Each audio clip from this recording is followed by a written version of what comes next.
I mean, we've been doing this since the Yellow Pages. Oh my gosh. We have been so doing this true. since the Yellow Pages. The why and the epitome of success for me is really being able to be a mum Yep. and still enjoy my work. You know, I think there's so many people that are working in this industry and they love what they do, but they're resentful because they can never get ahead. Yeah, I've got Employee of the Month for a good solid 20 years. So I'm like, I deserve this. The amount of salons I've coached that are not taking a dime, hardly a dime from their business, and they're working themselves to the bone. I'm like, I need to know what the purpose behind this is. Yes, Like I exactly need to know right. why you're doing this if there's no financial gain. But I'm what's like- the point though? Like, it's not who you're going to get. Yes. Like, if that is who you are, 100% show up as that. Yep. But if it's not who you are, it's just catfishing people. I can't do all of these things if I'm making bottom dollar. Yeah. Bottom dollar is just to get by. Before we dive in, just a quick little love note from us. If this podcast has ever made you laugh, cry, think, or feel seen, please hit that subscribe button. It's the easiest way to keep the magic going and it helps us land more incredible guests for you. Go on, back your girls, subscribe now, and let's keep rising together. Welcome back to the Inner Sanctum. Salon Rising, the podcast. Sam, I feel weird over here. I feel so much better when you're here and you say that introduction, but also we've changed spots for anyone that listens. Yeah. We have certain spots and we've changed. She's in my spot. Richard said I could because otherwise I was going to end up taking 6 weeks off for a facelift. So now we're straight on, guys. Yeah. So much better. So basically it comes down to Sam feeling that from the periphery of the Turning angle my that face we way were worse. looking And at. Richard- So now I have to have double chins so that she doesn't. Well, we've done like how many episodes now, Rich? 65 episodes of my chin being in it. So the next 65 episodes are yours, bro. Deal.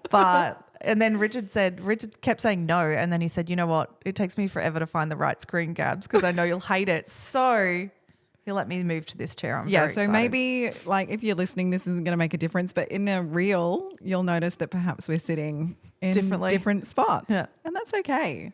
So how you going, babe? I'm good. Yeah? Yep. Are you good? Dressed like a homeless person this morning, but that's okay. You look fancy and I look a little homeless. I love that you think I look fancy just because I put boots on. I swear Authority that's boots. what it is. Remember how we used to say they were authority boots when Yeah. someone would wear boots at work? You look fancy. You have denim skirt on with these little high boots and a little shirt. My little- I literally rolled out of bed in what I'm wearing. I thought about it when I went to sleep. What could I roll out of bed and wear today? What can I self-iron during the night? And it did perfectly. And then I just added a jacket. My hair's so oily that if I took it out of this hair tie, it wouldn't move. So, And we'll explain why that is the case in episodes to come. Yep. But it's a good reason. So we're joined by a special guest today, someone that I think there's people who have perhaps been following along for a while that might recognize this face. We've got beautiful Taryn from Brow Substance. Hello. How are you? I am good, thank you. Thanks for having me. Thanks so much for joining us this morning. So obviously Taryn came into our world because you did some work with Samara, with Salon Rising. So you've been a great advocate for a lot of our programs. But I think it's really cool to talk about your journey in the industry. Like we were saying leading up to this that you have actually been in the industry for quite a while and like that evolution and reinvention and where do we go to next with these things. So let's start first of all by talking about your business and how it's evolved and what you do, and then we can go from there. Well, I feel like I'm representing for all the girls that have been in the industry for a long time. It's been 22 years now, so 20 plus years. And it's been a journey. And I actually have got to just say I feel extremely privileged though because the industry has allowed me to have a profession, have a family, go out of the industry, come back in the industry and to where I am now. And I've reinvented obviously the wheel for myself over and over multiple times. So I think it's just pivoting with what is happening in the world at the time. So if anyone knows you girls do, like when you've been in the industry for so long, to be able to do that and recreate yourself and still be super passionate about what you do is a rarity. Yeah. and that's the thing. you have to reinvent, because otherwise, like, you know, we started in this industry when social media wasn't a thing, and you have to evolve with social media. So I was actually having the best giggle about this yesterday. Two of my best friends are like social media illiterate. Like they don't have businesses, they don't need to use it. But every time they post, I'm like, oh my God, these two post like millennials. Like it's so hard to watch. Like my best friend will repost and she'll like turn the photo on its side and then use the cursive. And I'm like, every time you repost, Bub, it kills me. I need to teach you how to do this. And then my other best mate is in Europe at the moment, or we're heading to Europe, and like she'll do a reel and it's just like photos of like, and I was like, it's so bad. Every time she posts, I'm like, I can't even watch this. It's like my mum could do a better job at this. But it's the thing, like you have to evolve with social media, because the way, you know, when people put reels up of being like, this is how millennials post and Gen Zs post, and it's so true, because you can watch people that don't use social media all the time, that you need to like constantly keep up with even how that looks in our industry and how that feels, because you don't want to age yourself out of people coming to you because it looks older. Yeah. I mean, we've been doing this since the Yellow Pages. Oh my gosh. We have been doing this since the Yellow Pages. So that's the thing. Like that's what when we were when people would put like ads in the Gold Coast Bulletin of where they've moved to and stuff like that. Yeah. And then and Gumtree started. Like I laugh at all the things that we've been through before we got to social media. Yeah. Like in the way it is now. Because they're like, what if social media goes down? I'm like, oh my God, everyone will have to start going in Yellow Pages. Is it even a thing anymore? We're like, we know how to do that. We know how to do the Yellow Pages. We've got this. Yeah. Let's just let your fingers do the walking. Yeah. Do you remember?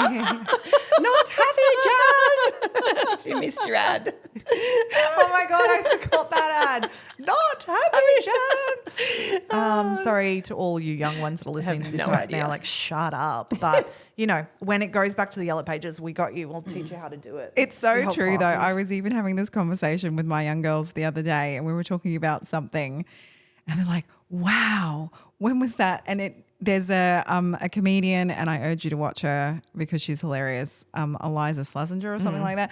And the elder millennial. Yeah, I literally said to them, yes, gather round the Snapchat children. And they're like, oh my gosh, it's even so watching funny. kids use Snapchat, and it's had, like, they just take like a rank photo of themselves and then type. I'm like, why don't you just send a message? Apparently, and this is for everyone listening, if we want to speak to the younger generation, we need to stop using capital letters.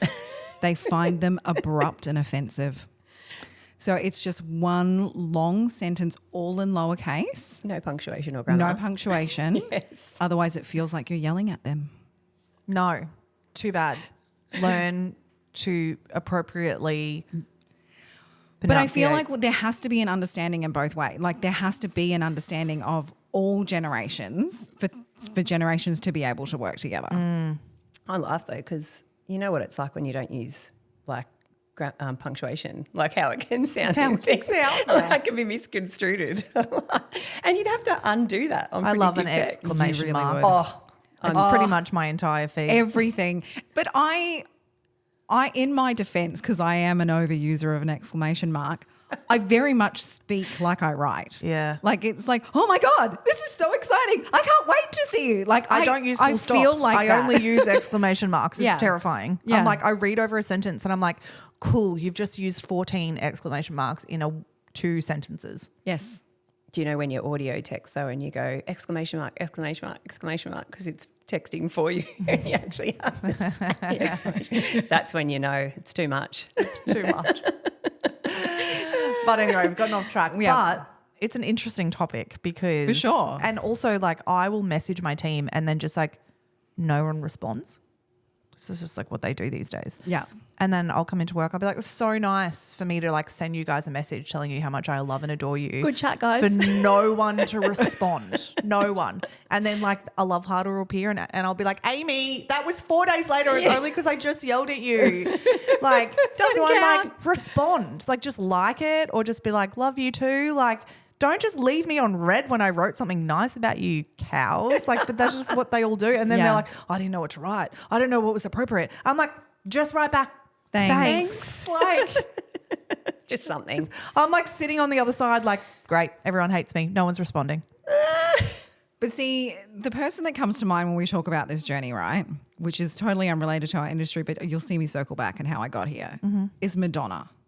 Okay? That woman has reinvented herself that many times. She doesn't just try to stay in the same lane. She always is looking for the next lane to get into. She's had more comebacks than John Farnham. She really has. But in her own, but she still does, at the end of the day, she still does her. Oh, yeah, exactly. Like it's reinventing her so that she can stay relevant. Yeah. And that's the whole thing, right? It's like trying to stay relevant. I think the thing is with that is you have to evolve if you want to also evolve how you charge. And I think when we're talking, I think this is completely relevant and important because when you're a solo artist like Taryn is, you have to be able to evolve to do that. Otherwise you are going to work yourself to the death to make the same amount of money as somebody who has evolved and is doing their business in a certain way and attracts a certain clientele that they can then charge 4 times the amount you're charging because of that evolvement. Yeah. Do you know what to swing around on that too though? Had I have not done the original Salon Rising finances, I probably would have been charging the same because I had no idea the method in pricing myself. You always just check the salon. Like back in the day, you'd see what down the road was charging.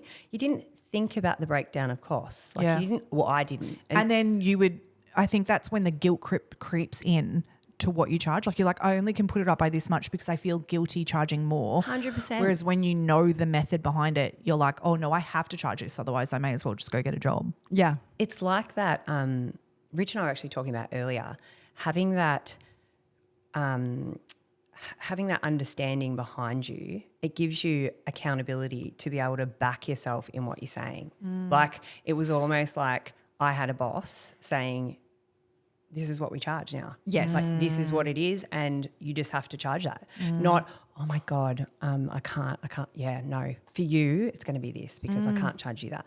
I mean, and those salons, maybe it's relevant to what she pays in rent and maybe her products are low and things like that. Look, I highly doubt it, but she's probably working herself to the bone. But now when you understand your numbers, it just makes such a big difference. And I think like looking over it, you just aren't resentful. Yeah. You know, I think there's so many people that are working in this industry and they love what they do, but they're resentful because they can never get ahead and they can never support what they need to support. And they're like, the amount of salons I've coached that are not taking a dime, hardly a dime from their business and they're working themselves to the bone. I'm like, I need to know what the purpose behind this is. Yes, like I exactly need to know right. why you're doing this if there's no financial gain, because it has to be, financial has to be important because this is all of your time away from your family. You could go and work 3 days a week somewhere and you would be making more money and then you wouldn't be so resentful and so tired and so overwhelmed. Like there has to be, and it might be all good and well 1 or 2 years in, but if you're still doing this in 5 to 10 years, I promise you'll be resentful and you'll burn out. Yeah, but I never thought about anything. We had that first time, we had that 30-minute chat and you just threw a grenade and you probably didn't even realise at the time, like, I think I remember getting off that phone, you were like, whoa. I was just like, I just don't know what happened. But it was, all those things, like we learned the numbers, and we hadn't done that yet. Yes. But the big thing was the belief system. Yeah. So if you really want to go that far deep into it and people that are working themselves to the bone, if you dig deep enough, you'll, like you said, you'll find out why you think that. Yeah. Are you saving for the rainy day? Has your parents been bad with money or good with money? Have you been taught this? And it's amazing how are you people pleasing? Yeah. And then in turn you can't charge what you're worth because you're people pleasing. Are you a martyr? You're the hero. You have to be there. You have to be seen to be. It is lonely on the moral high ground. Look, and when you work that out though, you're like, oh my God, I can actually get paid. Yeah. Yes. It's amazing. So, I definitely found that was something that I was like, I thought of everything. I remember, and I hope it's okay if I say this, I remember on one of your calls, one of those mind shifts that you had was that space of like, because at that time you were working at home when you did the first one, weren't you? And that whole, and this is one that I totally relate to. You said something about like, but I don't have my big salon anymore. Yeah. So can I charge? You know what I mean? 100%. That was a big thing for me. Do you want to go before we talk on this, do you want to kind of explain what your journey has been? Yeah. I think that's important. I have a really good ability to make a short story long, so I'll try and keep it down. But obviously, working as a beauty therapist, my key points over the years was I was a Brazilian specialist for years. Really? So yeah, that's what I did. There was only like 2 or 3 people on the coast that did them. So waxing back in the day, because skin wasn't a thing. So many vaginas. So many. Like that's a lot of I'm vaginas. like a coffee. I know what your vagina is. Your coffee order, not your face. I know your vagina order. I know how much hair to leave, how much hair not to leave, how you like it. Hi guys. Yeah. Hi, you too, you know. So back in the day, there wasn't that many people that did it. Then I went over to the UK and worked for Dermalogica. So I did skin. Like that was intense. We worked for Leonard Drake, which was their I did work for Leonard Drake, which is their flagship store for celebrities and stockists. And that was really good. But skin in Australia back then it was like a very big luxury. It wasn't a necessity. It wasn't a necessity, yeah. Then I came back and I was a rep for an oxygen therapy company. So I did that, and I was saying earlier to Rich, I was like, I thought I knew everything. Like I was just, you know, we talk about the kids now, but I did think I knew everything back then, Same. you know. And like I look at it now and I'm like, oh my God, you knew nothing. I had no idea. I was listening to we listened to our first, Jen and I this week listened to our very first episode. We both did it, both not without knowing each talking other's about doing it. Yeah, doing it.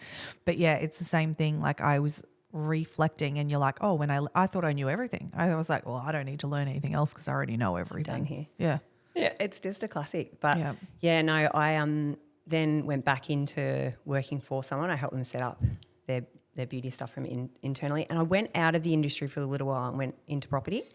So, but always did beauty at home. Like I always had something set up. And then I fell pregnant with Nixon, my eldest, and I just worked from home. So pretty much worked from home until he was, I think, kindy, and went and worked for a plastic surgeon and did his pre- and post-operative care.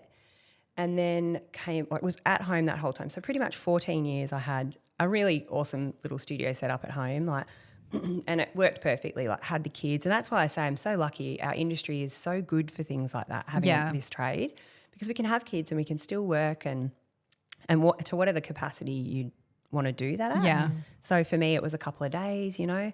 Then I had my daughter. And then when the kids started getting a bit older and school holidays started becoming a problem, and the big thing was the course. I was like, I can't work at home anymore. I've got this mentality. I need to change something or it's not going to change. So as much as I tried to like make it about the costs and things like that, I just needed a change. And I was really fortunate to move into like an absolutely stunning clinic, and they were all aesthetic nurses. So, and this place was just beautiful. So it kind of really gave me the kick up the backside I needed to feel worthy. Like I know that sounds silly, but I needed just to go, oh, I can do this. Like I can charge this. I can, you know, do all the things. And with the kids back at school, I could work as much as I wanted. Like again, I still pick them up and drop them off from school. So I'm really, really lucky and winning. And I ended up there. I've recently just moved, but that was because of all the aesthetic laws that have just changed. They need the room back, unfortunately, but that has caused a lot of turmoil in it sure has. the We've industry. been going through that. Yeah, so that's kind of my journey of how I got, in a nutshell, how I am where I am now. But I've turned, like, you know, went from Brazilians to skin to then going into brows. You know, henna brows started and dye hadn't come out yet, so I did henna brows. And then I tattooed, and then I went down this whole, like, tattooing. You're either obsessed with tattooing, doing it and becoming good at it, or you just do a little bit of it and you qualify, because it's really, really hard to master. And then I've come back. But the thing is, in the markets with everything going up and down, everyone's like niche down. But I've been able to pivot and do like I can tattoo and I can do brows and I can do lash lifts, you know. And I can do skin. I can do and skin. I can do, if I want to, you know. So it's like, it's awesome. Like, and then the Korean lash lift came out like just recently, and I'm like just jumped on. I didn't think I was going to be that, and I was pumped. I'm like, oh my God, I learned something old but new. Like, yes. So, you know, it's just been a long journey, but I don't think we have to necessarily niche down. I think we do put too much emphasis on niching down. Yeah, agreed. But I do think don't do what you don't love. Yeah. I think you will never see me with a perming rod in my hand because I could never do it. Like, it's not something that I ever want to do. And upstyling's the same. Yeah. So it's not about, sometimes we think, oh, we've got to niche down to one specific thing. And I think there was a real movement of that. There was a huge movement. I feel like we did it for a while. Yeah, we're just pivoting away from that at the moment now. Yeah. But I think it's, and I think also if you have a team, you can build outside of that because people come in with different strengths and then they allow you to build your niche up, like to not niche as much and to have more skill set for those certain things. Yeah. But and it doesn't mean that you don't do what you absolutely love to do. Like, we do that much foiling. It's ridiculous. But I think, and we've added services now that feel exciting. Like, we've added nanoplasty and it's a massive thing for us and it feels exciting. But I think the thing is that it's important is do it, get excited about it and live it. Don't just be like, okay, well, I'm going to half-ass this, I wouldn't put extensions in the salon because it doesn't feel like I personally don't do them or like doing them. See, I love them. And my team doesn't either. See, that's perfect though. So that's what I mean. So it's like, I don't do Brazilians anymore. And you were the Brazilian queen. I was. I can teach them. I've gone away and I teach everything, but I don't really do them anymore. Because you don't want to. Well, I don't have to. Yeah. Like, it's like, that's, like. Your days of if you staring asked at me for one, vaginas are gone. I'd make an exception. If you want to see my vag, it's fine. But I laugh. It's like, but you can reinvent. Yeah. You can sort of, even on social media. Just going on the social media thing, like, I struggle to take myself seriously. You may have noticed that if you've seen my social media. And I was like, show authority and do all these things. And but what's the point though? Like, it's not who you're going to get. Yes. Like, if that is who you are, 100% show up as that. Yep. But if it's not who you are, it's just catfishing people. Yeah. I just laugh. Even I thought, like, for a while there, I was like, I need to flip and change and maybe I need to do things a little bit differently. And then I was just like, no, because I'm just not going to attract my type of people that like find joy in the dumb shit that we do. Yeah. Yeah, but I just realised that I can't even take myself seriously. So, taking the piss is definitely, it's far more fun. Yes. And I'll say to people, oh, did you see that brow transformation I did? And they'll be like, nah, but I saw your slut drop on the light down there. Yeah, great. Thanks, guys. Amazing. They're the ones that people actually interact with. Yes. Yeah, definitely. And they are. Like, it's amazing how much interaction you get on posts like that. Like, it's... Oh, yeah. And it's so funny. Like, I've got a pantry that I hide in it when no one can find me. And I'll be like laughing at everyone's comments in the cupboard, hiding from everyone replying, like trying to like, what are people going to say? Like cracking myself up. Yeah. That is the type of clientele you want to attract. Well, this is the thing, Yeah. There was literally, I posted this thing, there was a hairdresser sitting on a client and literally sitting on the client. And I had to repost it and said, if I was a hairdresser, this is what I'd be doing. Because that day I literally sat on a client doing her brows. Yeah. And I tagged her in and I was like, look, it's us. It's like, are you sure this is how you're supposed to do it? It's like, yes, don't question the process. Yeah. Do you want good brows or not? Yeah. It's just the angle. So, no. But the evolution's been good. But, learning... I think too, when you can do these days, when you are qualified in so many things, like you guys with the nanoplasty and stuff, if you can do a workshop or you can learn something from a masterclass, that's fun. Like, it's not like doing a whole new course or like this day and age. If you can keep yourself excited by learning something that incorporates what you know and what you don't know, then I would just say on that, I think the important thing for business owners that are listening to this, because obviously we have so many business owners, is don't just do it in your trade, do it on your business. Go to masterclasses for your business. Oh, yeah. Go do courses on your business. Like, get the same excitement out of going to do a nanoplasty course or an extension course or a blondes course or a brows course. Do the same in your business. Find different business courses that make you feel the same, because I promise you, as a business owner, you will build far more from working on your business than what you will even trying to increase your skill set.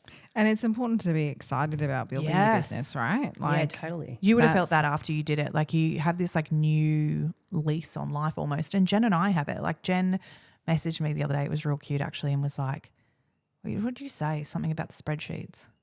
Oh my God, I love those spreadsheets. I think you just messaged me like, I just love these spreadsheets so much. Yeah.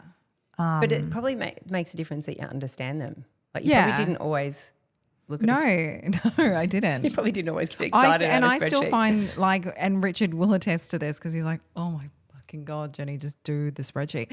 But spreadsheets are a really hard thing for my dyslexic ADHD brain to look at. So I have to force myself to do them. Same. Like they just. The thing is same. And I know. And we built them. Yeah. So I think the important thing when people get freaked out about it is our brains are the same of how they work. Yeah. And so spreadsheets can feel terrifying. But then when you get the When you have information, the information, on though, it the other changes side, everything. you're like, oh, and everything is so simplified. Like those spreadsheets were built by, not just by us, not by Rich, but we had a specific like very skilled spreadsheet. But when it just spits out the information and you're like, oh, yeah, that makes so much sense. You know, I was doing this even the other day with a client and we needed to get her bottom dollar lower. And then when I looked at what I spent on stock and what she's spending on stock, she's spending pretty much 50% more than I'm spending with smaller staff numbers.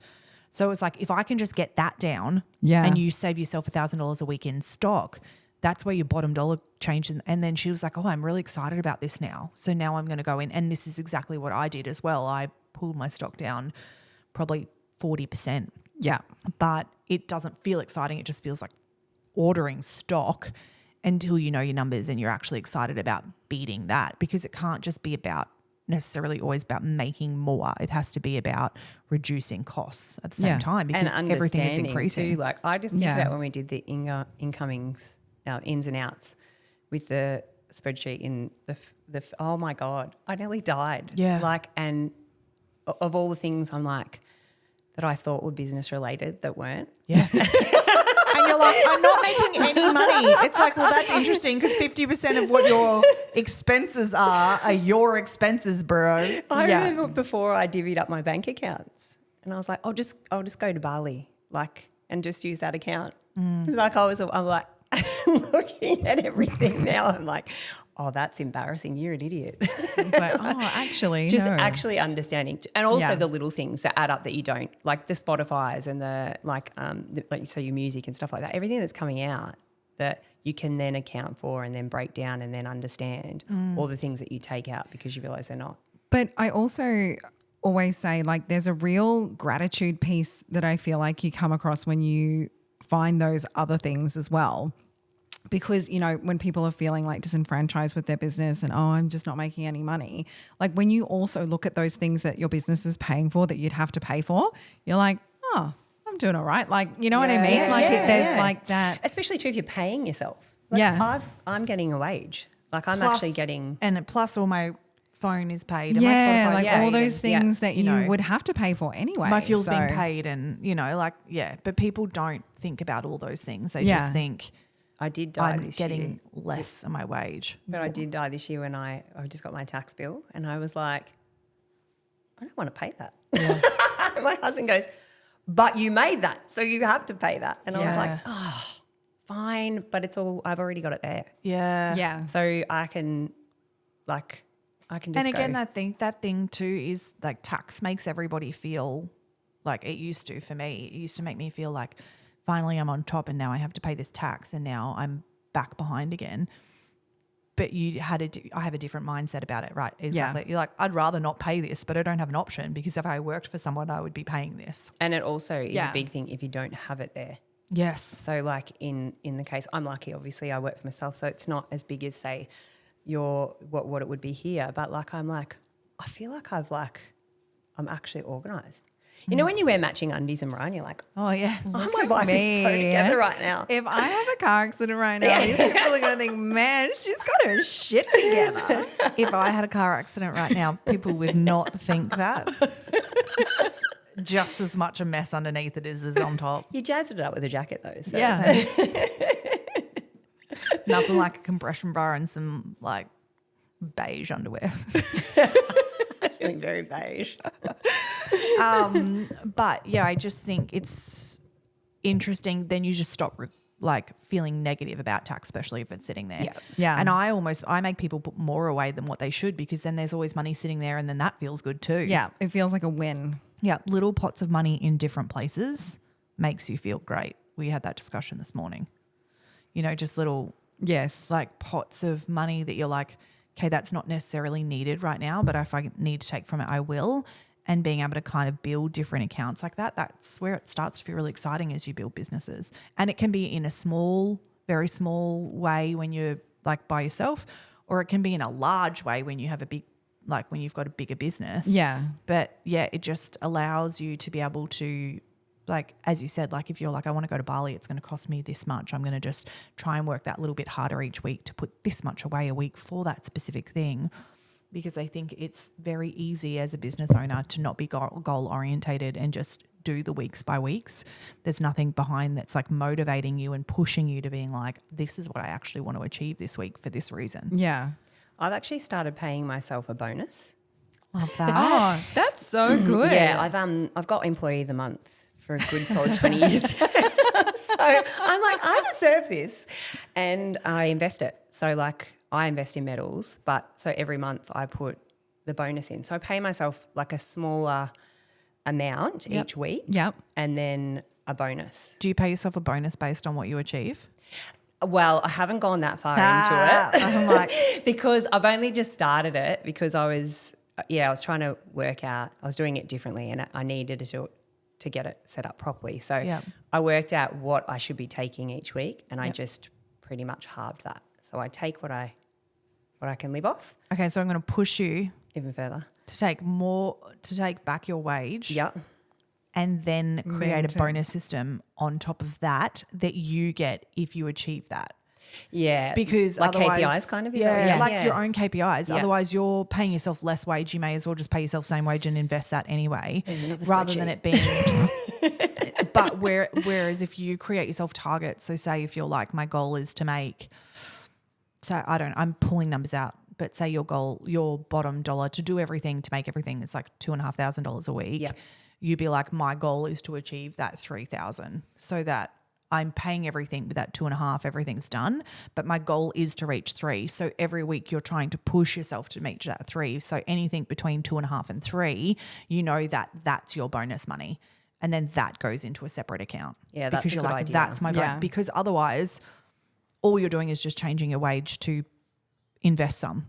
Whereas if you pay yourself your full wage, you can invest as much of that as you want, but it should be on top of that to make you like strive to achieve more, which is exactly what you do when you set up targets for teams. Yeah. I think I feel like the last couple of months has been a bit all over the shop. Like everyone's sort of just, I know every year it turns like that and we look and go, oh, hang on a minute. But then we turn into the next, sun comes out.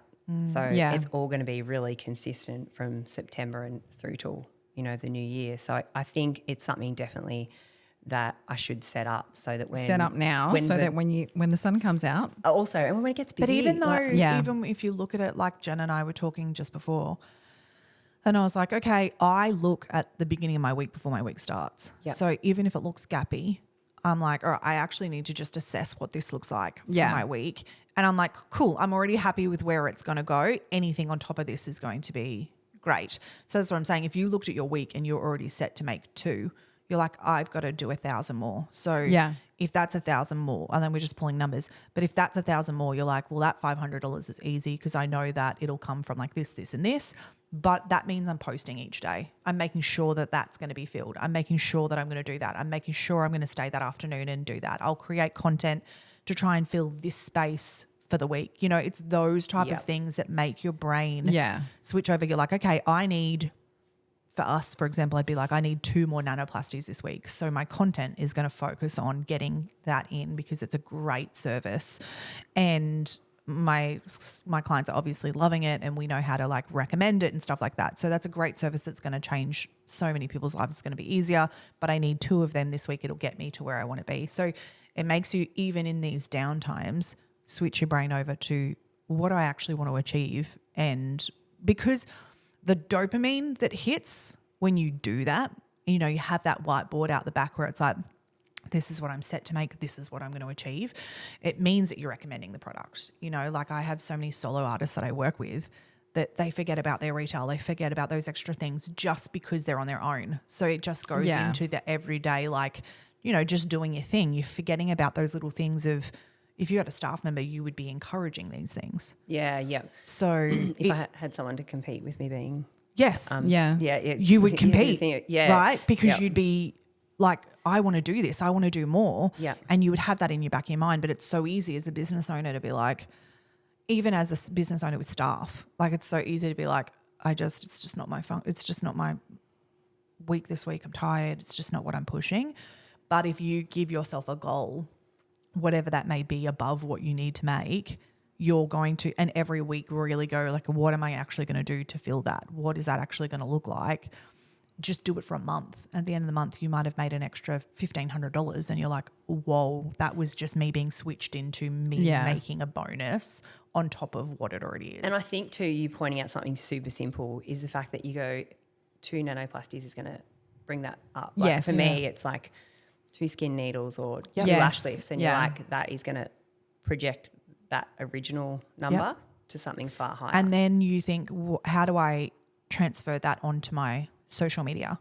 So if it's 2 skin needling, you're like, I'm going to all week, that's my what I'm focus is going to gonna be, post. my skin needling and what it does and how it transforms and what people think about it and a review on it, instead of doing all of the things like we said. Use that 1 week to niche down to that one thing that you're like, that's a really important service I need to get in this week that will help, and it will also help my clients, but that's where my focus is going to be because that's what I need this week to be able to push me to where I need to be. Because often I'm like, I've got that photo, I just did that, I'll do this, instead of targeting what it is that I probably need to do. If you've got that's two, a really good point. You know, if you've got 2 2-hour spaces and you've got a good service for that 2-hour space or whatever that is, that's what you market to. You don't, like, rather than trying to get 4 of little things in or 6 of little things, market for the bigger things. Yeah.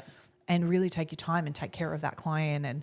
But it's just like when you have a goal and it's based on everything you all need to make, and it's based on making additional, not making the same, that's when you'll be like, oh, I've got this dopamine hit because I did it last week and I'm going to do it this week, I'm going to do it the next week, because you're switched into, I want to keep making more, rather than I'm going to make the same and put half of it away.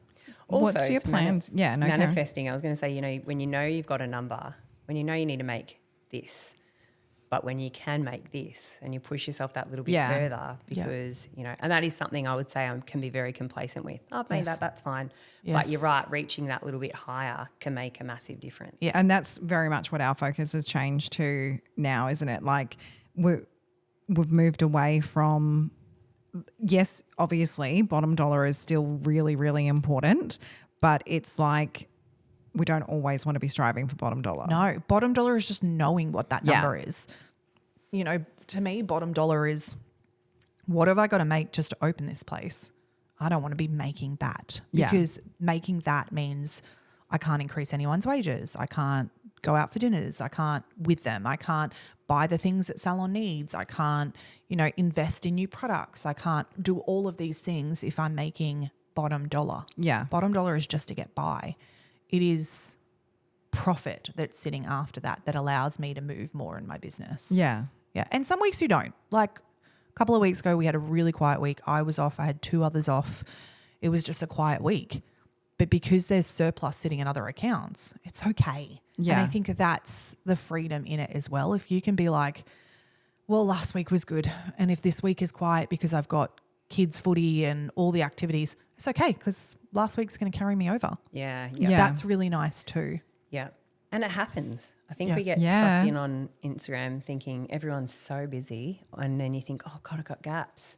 And then, you know, it's not the reality. Yeah. Smoke and mirrors, baby. Smoke and mirrors. I have a really unpopular opinion that I haven't shared, and I'm like, I don't know if I'm like, want to put it on my Instagram, but I was like, I just don't know if people are going to come for me on it. And it's the whole, you shouldn't post your availabilities because then you look available and then you can't, like I've seen a lot of people saying you shouldn't post your availabilities because at the end of the day, it doesn't make you look like you're busy, and then you won't keep attracting those clientele and you will always look like you're dead. And I was like, I don't agree with that in the slightest. I don't agree with that. No. Because Every week, if I've got a gap, I do that. I post every single week because I have the clientele that purchases the same way I purchase. And for me, It's is just that I reminder. can get in tomorrow. Opportunistic. Oh, Let's get on tomorrow I actually have a free day. Oh, I actually have that hour free. I'm going to book. Done. And that's how I book. And it's a lot of the way our client books. So our appointment book's fairly booked for this week, but I know that throughout the week that will book over throughout the week as we might get another 8 to 10 appointments. Yeah. that. Can't sell a secret. Exactly right. It's about staying front of mind for people. Yes. Yeah. The thing is, I think you find the people that go, oh, I saw that availability, I'll jump on that because I don't have to, that's not on anymore. I can fit in that, like you said. And then you get to the point where it is really busy and you say to people, I'll always post if there's something available, but I do recommend. Yeah. Like, that's what I've found with people. I'm Yeah. like, I can't guarantee it's going to be available. However, Yep. you know, you can run the risk or you can book now. Yeah. And the thing Totally. is, it's the same with people. I can't afford it. And whereas people, if they book on, they know that they've got that money set aside. Oh, that actually works for me this week. I'm going to set that aside. But yeah, I just think the important thing with that is don't be a social media poster that only posts your availabilities. Yeah. There still needs to be other things There happening. still needs to be other things that are posting on your stories, and like that. I think that's the thing when you, like, people say you'll lose followers. I've gained in the last 6 months followers, and it's okay if you lose some because some people don't want to see your availabilities, but I haven't lost, like, I'm gaining more than what I'm losing. But if you don't post those availabilities, how do you ever expect to fill so you're just sitting around just hoping someone will ring you and be like, I need an appointment, and you're not posting because you don't want to not look busy? Like, I have this conversation with clients all the time. Are you seriously not posting because you don't want someone to think that you're quiet? Yeah. Like, that seems silly. Yeah, there was a big thing on social media lately. I've sold different coaches and stuff like that. And I was like, I could, like you said, unpopular opinion. I couldn't disagree with that more. Yeah. I Just- always post what we have available. Yeah. Always. And it always fills. And I was had gonna say, it always fills. I had a discussion with a client the other day, and I said to her, I am going to show you that this works. I said to her, I spoke to her at like 9 a.m. and I said to her, my team have already posted what's available for tomorrow. And I think we were projected to make like $3,000 for the next day. So it was quiet. And by the end of that day, we were projected to make 7,100.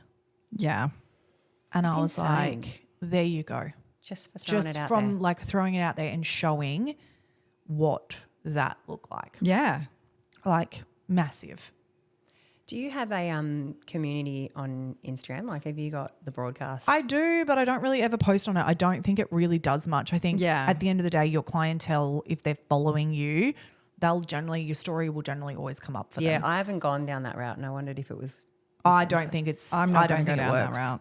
I've got it, but I don't use it really. I Yeah. don't think it works. I think our clients will jump on, like, and again, that's what I mean. If you keep your social media interesting and engaging and knowledgeable and fun and like authentic to you, you're going to be front of mind anyway for your clientele, because they're like, I want to watch that. That's funny. Or I'm going to, we did one the other day. Actually, it's on our TikTok. It's not on our Instagram, with how many Uber Eats orders that we've done. And it was hysterical because everyone had to guess. Laura has done 913. And then at the end, she times the 913 by like an average order of like $30, and it was like 28,000. Holy. And then the delivery costs on that, like, I just think. Yeah. Yeah. So it was just like, again, like hilarious. doing fun things and letting people into who we are, because if we were like put ourselves across as this really serious salon and people came in and went, oh, I find them unprofessional, they probably could say that, because if we're coming across as a really professional salon, we probably would look unprofessional because we laugh about stupid shit like that all the time. But if you're showing your personality and stuff like that in between posting your appointments, it's not like it's just like, we're dead, please come visit us. These are our, like, I also don't agree with people posting like 95 appointments available. Oh, yeah, no. Like, hey, do you want to come check me out today? I have 9, 10, 10, 30, 11, 12, 1, 2, 6, 7, 8, 9. I'm going to pay you pretty much to come in. I'm like, pick 2 times, do that. And I also don't, like, I don't ever say to people do packages, but if you've got a day that looks quiet, offer something. Yeah. Because, Do the thing. do the thing that's not discounting your services, but may help someone out that can't afford the full service and will come in because the blow dry is complimentary. Yeah. Because every now and then, no matter who you are and what type of salon you get, there's lulls, and we know that there's lulls, and that's okay. Stop feeling bad for it, because every fucking person has lulls, just so everybody knows. Yeah. Whether you are one person or whether you have a salon of like 95 people, there are lulls that come based on the school holidays and everything else. And so it's okay to not be 95% booked. Yeah. See, what's your plan now? Because you're going to go through a little bit more of a pivotal stage in your career. Like there's going to be some travel, like to go and see.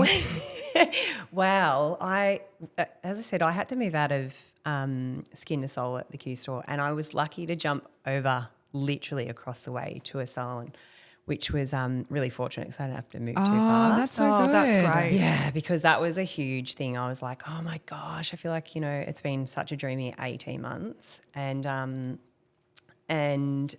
I didn't know what I was going to do initially. And I was like, right, I think I'm going to open my own space. Yeah. And then I was like, wait, should I? Oh God, then I have to employ people. And then amongst that, my son got a contract with the Parramatta Eels down in Western Sydney. So he's 16 years old and he'll have to move down there independently, and they'll house him and do some things. But I need to make myself very available. Yeah. Because he'll play most weekends. So for the first sort of third of the year. So we'll be going to all of the games. So it just meant that I wouldn't be able to be here. Yes. Yeah. So when I got offered the spot across the road. I also, for anyone that's listening to that, I think there's such I put a post up about this the other day of what you're building for your life. Like, what does that look like? Are you basing it on ego? Or are you basing it on what you want? And the fact that you were like, I don't know whether this is the right decision, and you really like nailed it down to like, okay, what do I want for my life? And yeah, right to be now, able to go to those what I games, want for my life is to be with my son and to be focused on that. If you had not all of these priorities going on and you're like, no, that feels like a really nice progression and I can pour everything into it, then that feels right. But I think it's so beautiful that you're like, okay, is this the next progression? Because that's where I've gone from home to renting a space is the next progression, a salon space. Yeah. And you've gone, actually, that actually is not what I need or what serves me. So I just moved to another salon space because that feels right, because we think we have to follow this progression. It's like home space, rent a chair, salon, maybe 2 salon. And it's just like, no, where do you actually want your life to be? Yeah. Ignore what everyone else is doing. And your priority is not building a salon right now. It is being able to be there for your son. And that's the thing. I think there's so much noise. And there was a thing years ago and it said, ego, drop the E and let it go. Yeah. And for me, I was like, I could go and get that. I could make my life really difficult. But the why and the epitome of success for me is really being able to be a mum and still enjoy my work. And that's the thing is, what are you chasing when it comes to wealth? Because you'd be making more without the pressure right now of what you're doing right now. You add a salon and you're adding all of that financial pressure. And as you said, you have to hire staff and stuff like that. There's a good time where for the first good period of time, you're not making any more. Yeah. And you have to be there. That is the case. And there is that point. Like I can say we've been in this salon now for 5 years. 5 years, we got it in October, so it'll be 5 years in the space in March, and I paid for it. I saved and paid for it, and I can say we're only just back to the point now of, because I also had a baby in that time, so I stood back, but we're only back to that point now of being like, oh, okay, now we start building again. Yeah. Even though my rent is about to go up. We start building again because people think that it's going to happen within 6 months, 12 months. And to normalize the fact that that's not the case, because you're like, well, right now I can just keep doing what I'm doing plus do what I want on this. Like it's, as you said, dropping the ego and going, who cares what I look like? Yeah. I want to do what feels right for me. Yeah. Like who cares what this looks like? I love my life, because that big realization that at the end of the day, one day you're going to be dead. One day the salon's going to be gone. One day Kids are going to be out of the house. Yeah. kids are going to be like everything. Like this doesn't all just keep going for the rest of your life. One day no one's ever going to know who you were or what your name was. Everything changes. So why are you spending so much of this life building this massive legacy piece if it doesn't actually serve you, or building this based on the ego of being like, oh, I've got a big salon, if it doesn't actually serve what you want for your life? But if it does, that's okay. Absolutely. Yeah. I Like, have the big salon. It yeah. definitely serves me in a way that I need, like this, definitely. But I mean, I think too many people, like as you said, you could have easily gone. I think too many Yeah. people do it because the progression is what they should do or what they think people will expect from them, or, you know, if I just do this, then it won't be enough. You absolutely can, but do it in a way. If you had have done your salon 5 years ago, it probably would have killed you. Oh, absolutely. That's what I mean. Whereas you didn't, it wasn't an ego thing for you. You just got to the point where you're like, this, I actually can make this work perfectly now for me, for my family, yeah. everything. So it wasn't based on, oh, but I feel like I should do this because from the No. outside, that's what it looks like I should do to be successful. See, for me, I really enjoy my profession. Like I really do. But I think when I was younger, I thought, you know, the whole theory of if you're doing your passion, you don't work a day in your life. Well, crap. I actually think I do my profession so I can have a passion. Yeah. So I can afford to do the things with my family. I can afford to do it's just a byproduct that I enjoy it. Yeah, Makes it that exactly. much. But like, you know, to be able to work at the end of the day, like I love it, but it's so I can spend time and enjoy the things with my family. So I know that's, you know, might not be a popular opinion. And No, when I think that's such, say that again. I think that's so important. I think what you just said is so because important. it's, you know, we're bred, oh, your passion, it's your passion. I'm like, yeah, like I love what I do, but, Yeah. you know, the passion lies with I'm doing it to have the passion to spend the money with the people I want I'm to. really passionate about holidays. Yeah. So passionate and about fancy it. champagne. Yeah. And you're just fortunate that you get to do something that you love in the meantime. Yeah, like That's I your mean, why. Yeah, it exactly. is. And when you get back to that and your why is your family, you already know that building a salon right now wouldn't be right because your why is, and maybe in 5 years' time it'll be completely different. You might go, you know what, stuff it. I'm going to try it and see if I like it. Yeah. This is the thing. 5 years' time will be a completely different story. I won't have Yes. a 16-year-old having to live independently and go to school on his own. Like he's got to finish his last 2 years of school down there. And I won't have to worry about the things, you know. I'll have my daughter, but she's here, so it's not as hard. But even in 5 years' So- time, you might be like, stuff that. I'm going to live the good life now because Yeah. I'm not having to afford so much Well, for my children. But the blessed thing is you can make that choice, can't you? Yeah. Exactly. So, and I think Yep. if you don't get yourself too wrapped up in the ego and which is what we did, well, I feel like we did when we were younger. Like, you know, Yep. you thought you're a martyr, you had to work every day and we're so busy and this and that. And now I just go, it's got to work for me. Yes. Yeah. I've got to be able to go to the sports days. I've got to be able to take off if I can. Yeah. And I'm so lucky because, you know, talking about attracting those clients, Yeah. my clients, 99% of them, if I ring and say, my son's got a big game on or my daughter's got an athletics carnival, do you mind if we just change your appointment slightly? Everyone's totally awesome about it. Yeah. Like, and I think that's, like you said, you know, attracting your people, Yeah. especially not pretending you're someone you're not on social media. That's Yeah, like a exactly huge right. thing. So I, you know, I consider myself really fortunate when it comes to that. I love that. Yeah. It was funny, a lady touched base with me on social media and said, oh, how long have you been building your business? It's like 22 years. And I'm exactly where I want to be. Yeah. Thanks. Yeah. Thanks for contacting me. And you're like, I don't want to build it any further. I'm just good. Crickets. Yeah. Left on red. She's like, I'm happy with my 1,400 followers. Thanks. Thanks. Thanks.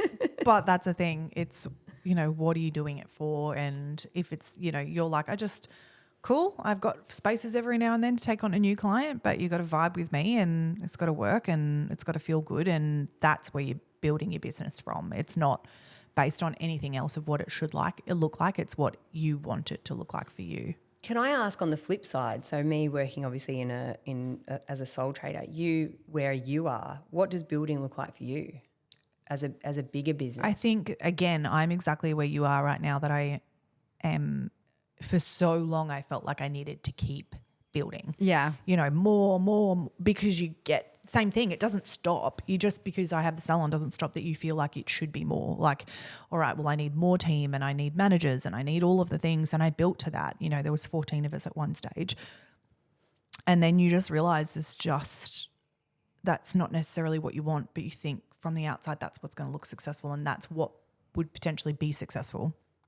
And in the last kind of 2 years, 18 months, everything kind of changed and everything simplified and it kind of came back to there's 7 of us. And I just was like, and I was off the floor at that stage. I'd had Wild and I was off the floor more. And now I'm kind of like, oh, I like it like this. Yes, it you is. know, Yeah. like this feels, you know, at one point we were doing, 130 clients a week. Now we sit around that sort of 65, 70. And I can't know 130 clients. So there's nothing worse for me than going out somewhere and someone saying, oh, I go to your salon and I don't know them. Like for me, that feels yuck. Yeah. I want to know who's in my salon. I want to be grateful for who's in my salon. I want to have those touch points. And it may not be every client, but if it's 65 clients, generally I can have those touch points with those clients. And that's what feels important to me, And so that completely changed and we, halved our clientele. And then that's what felt right because, when you have clients that go, we have had some pretty traumatic things happen with our clients, we've had quite a lot of pregnancy loss, late pregnancy loss and things like that. And I'm like, because I know those clients, you're able to make a difference to those clients. Yeah. You're able to love them and get them in for a blow dry and you're able to send the messages on Instagram. Whereas at 130 people, I don't have that touch point. The hairdresser might have that touch point, but I don't get it. You lose that connection. Yeah. And I feel that's like the it's a same bit thing old for school. you. You've got that connection with people. That's why they're like, oh my gosh, how 100%. exciting. They've got a game. Yes, I'll change my appointment, you know? Yeah, absolutely. And I think for me, that's important, And to I have with my clients. think that's what's allowed me to step back at the moment and be like, as you said, where is my priority? Yeah. And what is most important about building? Yeah. And what am I trying to build? And I'm constantly kind of assessing that. And I'm like, for me right now, it is just to be present in every day. We have young kids, I spent so much of the kids' young years building and building and building. And I think I built to escape my personal life. And now that my personal life is so wonderful, I just want to be present here and love it when I'm here. And I do. I generally really love what I do when I'm here. And then I want to be present at home and I want the same for my team. Yeah. Isn't that cool that you can see that though? And not But being, I and think being that okay with comes not having from- to keep progressing. Yeah. I think that's why that constant evaluation that we talk about is so important. We do these courses, with people on where they're going, but it's you have to look at this all the time because what you wanted and what you were building for 6 months, 12 months, 18 months prior is not necessarily what you want now. Your circumstances change. What you are looking for, what you want will change. And we always need to be looking back instead of just moving in whatever direction, it's important not to stand still. It's important not to just keep moving for the sake of moving. Everything has to be done with a purpose. It's not just a spreadsheet. You have to keep checking. Yeah, there's so many spreadsheets. And then, it's not just, I'm so proud of my clients when they know it's time to build, but I'm also really proud of my clients when they know it's time to fold, and them being strong enough to be like, I don't care what it looks like to other people. It just doesn't serve me anymore. And not trying to control the narrative so it doesn't feel like they've become unsuccessful at something. It's just them going, this no longer serves me. And that's cool too. Yeah. Because there's so much freedom in that. And for anyone that's listening that thinks that, there's a lot of business owners that just I have to keep going and keep flogging a dead horse because otherwise I'm not going to look successful. It's no, because that's going to be successful to you and to your life. And it means that to drop something else means you can build something else as well. Yeah. And the same thing on the other side. If you feel like this is really where you want to go, then your power and your passion will drive you. you forward for that. And that will feel amazing too. But, to really look at what feels good for you, because I think it doesn't matter whether you're in a big salon or a small salon. It's what do you want for your life?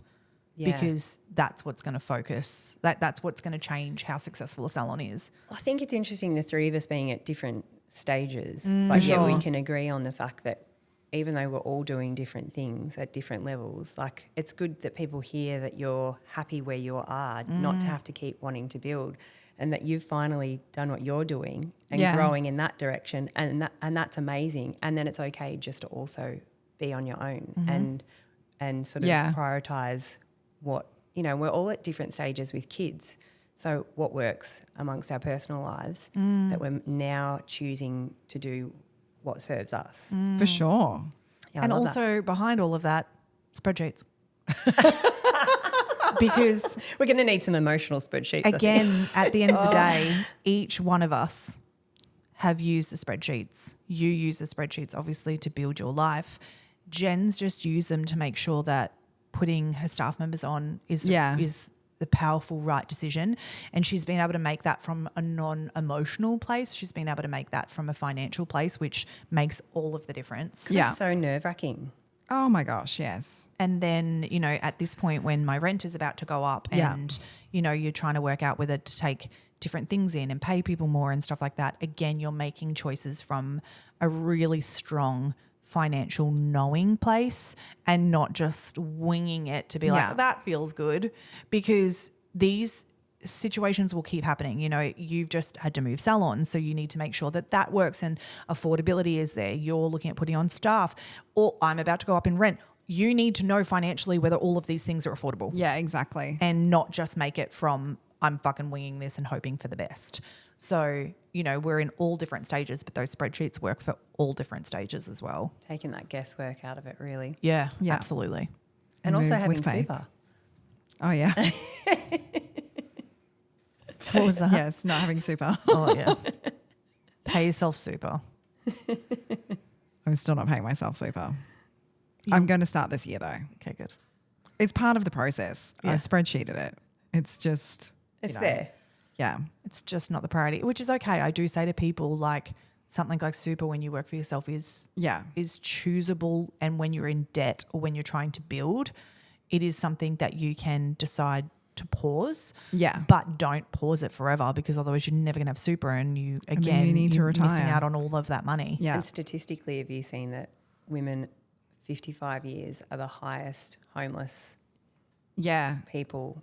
Well, I've actually got two of my girlfriends raising money for that at the moment, because it's like really terrifying. And it comes down to that missing out, like stepping away to have children and missing out on super, and then their relationships break down and they're homeless. It's like, it's horrifying. All their marriages do, and they're left without, and for some reason or another. Yeah. Like, I know my mum is, she's 69, and we were talking about just different friends of hers. Yeah. And she's like, oh my gosh, she's going to have nowhere to live if we can't, it's just such a worry. Like, so if people don't think about the later.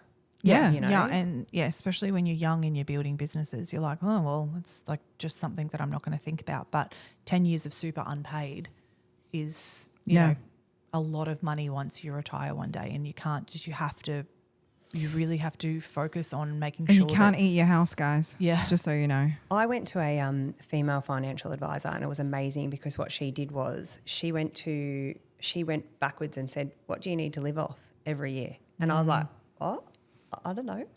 And she broke down what I need to have aside and how long, so when I can actually retire, if you actually want the number, and doing that backwards. And that was insane, because I was like, I'll my be God. cutting your hair at 85. Yeah. I'm 92 and you're still getting a haircut. Yeah, but that was another reality check that I've had recently. Any Brazilians for an 85-year-old? Yeah. You need a lot of tension.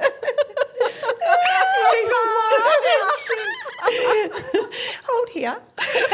There needs to be 4 assistants. Your Brazilian's just gone from like $80 to $460. Takes half a day. Gonna need apprentices. Poor people. Oh my gosh. Okay, and with that, I feel like we've gone well over our hour, and that's a solid Exit. information to leave people with.